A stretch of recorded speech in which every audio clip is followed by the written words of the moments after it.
मोदी के लिए तो मैंने ये कहा था भाई, मोदी तेरी कब्र कूदेगी, आज नहीं तो कल कूदेगी। मैं चाहता हूँ कांग्रेस के मित्र माफी मांगना चाहिए इस सदन के माध्यम से। आदरणीय सोनिया गांधी जी, इनको देश से माफी मांगनी चाहिए। 15 दिसंबर को दिल्ली के रामलीला मैदान में कांग्रेस की एक रैली हुई जिसे वोट चोर गद्दी छोड़ नाम दिया गया। मंच पर सोनिया गांधी, मल्लिकार्जुन खड़गे, राहुल गांधी और प्रियंका गांधी मतलब कांग्रेस के सभी दिग्गज नेता वहां मौजूद थे। इसी रैली में प्रधानमंत्री नरेंद्र मोदी के खिलाफ नारेबाजी की गई। किसी के विरोध में नारेबाजी बड़ी ही आम बात है, लेकिन इस बार कुछ आपत्तिजनक बातें कही गई।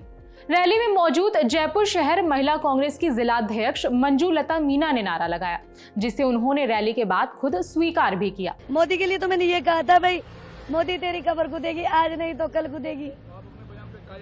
कायम है। हाँ, अब आलोचना तो देखो उनका काम है आलोचना करने का, हमारा काम है सच्चाई को सामने लाने का, जनता के सामने लाने का। आज ही राहुल जी ने तो सच्चाई सामने लाई है जनता के सामने, जो वोट चोरी हुई है और जनता ने माना है, इसलिए तो जनता भारत के कोने से आई है यहाँ पे। रैली के बीच उठी इस नारे की गूंज पूरे देश तक पहुंची। बीजेपी नेताओं ने इस नारे को लेकर नाराजगी जाहिर की।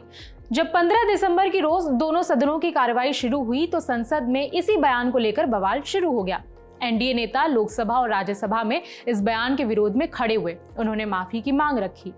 लोकसभा में संसदीय कार्य मंत्री ने इस बयान को लेकर कांग्रेस नेताओं की आलोचना की। उन्होंने क्या कहा वो सुनिए। ये इस देश के लिए बहुत दुखद समय है कि कांग्रेस पार्टी ऐसा शब्दों का इस्तेमाल करते हैं और सारे कांग्रेस पार्टी पूरे का पूरे नेतृत्व उस रैली में मौजूद थे और प्रधानमंत्री मोदी जी का कमर खोदने के लिए इन्होंने नारा लगाया।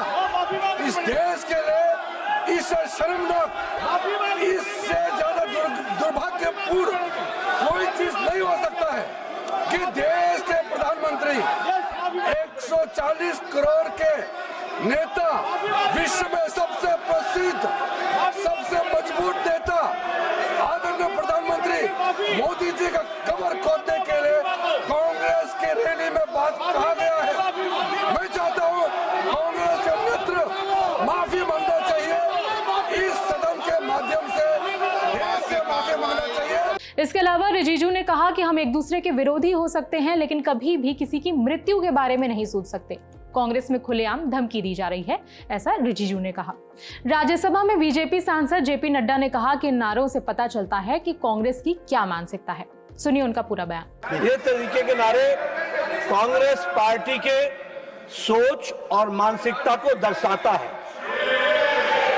ये नामदारों के झंझलाहट को स्पष्ट इंगित करता है और साथ में इस तरीके की बात कहना एक प्रधानमंत्री जी के खिलाफ और मृत्यु की कामना करना, यह अपने आप में बहुत ही निंदनीय है। इसके लिए हमारे नेता प्रतिपक्ष और कांग्रेस पार्टी के नेता यहाँ बैठी हैं, आदरणीय सोनिया गांधी जी, इनको देश से माफी मांगनी चाहिए।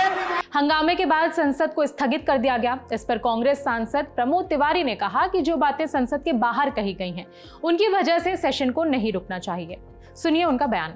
ये न जाने कितनी रूलिंग्स हैं हाउस की कि सदन के बाहर जो कहा जाएगा उसका संज्ञान सदन में नहीं लिया जाएगा। यही नहीं, ये भी रूलिंग है कि अगर दूसरे हाउस में कुछ कह दिया गया है तो उसका संज्ञान दूसरा हाउस नहीं लेगा।